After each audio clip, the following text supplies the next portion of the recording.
अरमान यादव हमारे साथ हैं, जूम से वो हमसे कनेक्ट हुए हैं। अरमान, मेरी आवाज अगर आप तक आ रही है, आप कहां के रहने वाले हैं, क्या कहना चाहते हैं, बोलिए। सर मैं कानपुर का रहने वाला हूं। अभी कुछ दिनों पहले सुप्रीम कोर्ट ने एक ऑर्डर दिया था कि आप गवर्नमेंट का पेपर करवा सकते हैं, और वो जब गवर्नमेंट का पेपर कराया गया तो हमारे घर के पास और वहाँ हम लोगों की थर्मल स्क्रीनिंग तक भी नहीं हुई है, और उसके बाद अभी पता चला कि 5,000 बच्चे वहाँ के कोविड पॉजिटिव आ चुके हैं। तो अब आप ये बताइए कि अब उनके पेरेंट्स को या उन बच्चों को जिनको कोरोना पॉजिटिव हुआ है उनको आप क्या कहोगे, या आप उनकी जिम्मेदारी ले रहे हो? मधुकर, आपको मेरी आवाज आ रही है? मधुकर बोलिए अपनी बात। श्रुति, मधुकर बोलिए। हेलो जी श्रुति बोलिए। हाँ, एक्चुअली मेरा जो सेंटर पड़ा है वो मेरे घर से बहुत ज्यादा दूर है, और मतलब वहाँ पर जो केसेस है वो भी बहुत ज्यादा बढ़ चुके हैं। और ऐसा नहीं है कि सिर्फ हम लोग नीट देने वाले हैं, पीसीएमबी वाले स्टूडेंट्स नीट और जेई दोनों देने वाले हैं, और वहाँ पर रहने का भी बहुत प्रॉब्लम होने वाला है। 11 बजे का हमें सुबह में रिपोर्टिंग है, इसलिए मतलब यहाँ से अगर हम लोग 4 बजे सुबह में या 3 बजे सुबह में निकले तो वहाँ पर हम लोग पहुँचेंगे। तो नाइट स्टे करने का सेफ रहेगा कि नहीं, और वहाँ कोविड केसेस ज्यादा होने की वजह से हम लोग क्या करें क्या नहीं करें वही नहीं समझ आ रहा।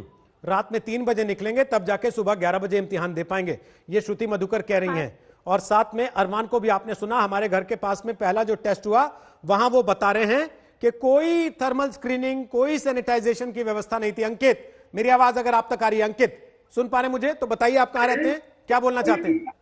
हाँ हेलो जी बोलिए अंकित। हाँ सर, हम बिहार से हैं। टीवी की आवाज बंद करके बोलिए। हेलो,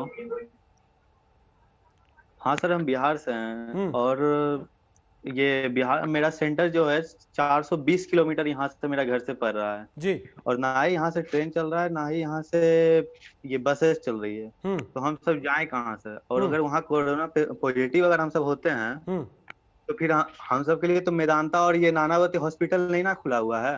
केशव, तो फिर हम सब इलाज भी कहाँ करवाएंगे? 420 किलोमीटर दूर है देखिए इनका। केशव सुन पा रहे मुझे, तो बोलिए अपनी बात। सर गवर्नमेंट जो है एसओपी अंदर फॉलो करा सकती है एग्जाम सेंटर के अंदर। एग्जाम सेंटर के बाहर अभी इतने पीछे कमेंट के हुआ, उसमें 75 स्टूडेंट्स की डेथ हो गई और 5000 से ज्यादा अफेक्ट है। एसओपी बाहर गवर्नमेंट कैसे फॉलो कराएगी?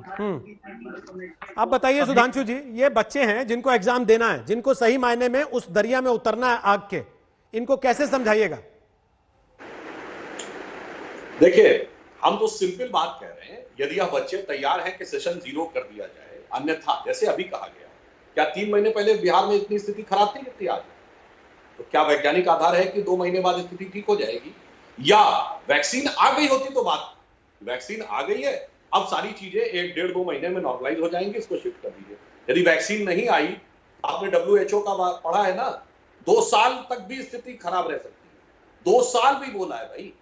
तो आप इस बात पे तय कर लीजिए। अब रागिनी जी बोल रही थी, मैंने तो कहा था डिस्क्रीट न्यूमेरिक डिटर्मिनेशन टाइम का बताइए ना, टाइम का उन्होंने नहीं बोला, संख्या 50 लाख बोल दी। अभी 50 लाख की फिगर कहां से आ गई? और तीसरी बात उन्होंने कहा डिस्टेंस है, मैं मानता हूं, परंतु मैं याद दिलाना चाहता हूं रागिनी जी, मैं उत्तर प्रदेश का रहने वाला हूं। जब हमने IIT के एग्जाम दिया था और आपकी सरकार थी, यूपी में 3 सेंटर होते थे, लखनऊ, कानपुर, इलाहाबाद। पूरे उत्तर प्रदेश से आओ 500-500 किलोमीटर चलते हुए, तो उस जमाने में तो भाई बड़ी भारी समस्या होती थी।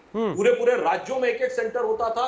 कई राज्य ऐसे होते थे जिन छोटे राज्यों में सेंटर ही नहीं होता। एक जमाने में पूरे नॉर्थ ईस्ट में सिर्फ गुवाहाटी में सेंटर होता था। तो अगर उस हिसाब से माने तो आपके समय के हिसाब से तो, और आधे से ज्यादा गांवों में बिजली नहीं थी, शहरों में बिजली नहीं थी, बच्चे कैसे पढ़ते थे? इसलिए मैं कह रहा हूं, एक यथार्थ स्थिति है और एक ये, और मैं पुनः कह रहा हूं, रेगुलर एग्जाम है तो उसको शिफ्ट कर सकते, क्योंकि वो यूनिवर्सिटी के अंडर में, ठीक है 6 महीने बाद सत्र को आगे कर देंगे। ये तो कॉम्पिटिटिव एग्जाम है, कॉम्पिटिटिव एग्जाम में तो एक लिमिट है ना, इसके बाद तो सेशन 0 होगा ही। मैं जवाब दे सकती हूं, रागिनी आपकी बात का जवाब देना चाह रही है और राघव भी बोलना चाह रहे हैं। उसके पहले रिया और अनुष्का, 2 बच्चों का मैं कमेंट ले रहा हूं रागिनी, फिर आप जवाब दीजिएगा। अनुष्का मेरी आवाज आ रही है तो बोलिए, क्या बोलना चाहती हैं, कहाँ रहती हैं? हाँ सर मैं वेस्ट बंगाल में रहती हूँ, कोलकाता में जी।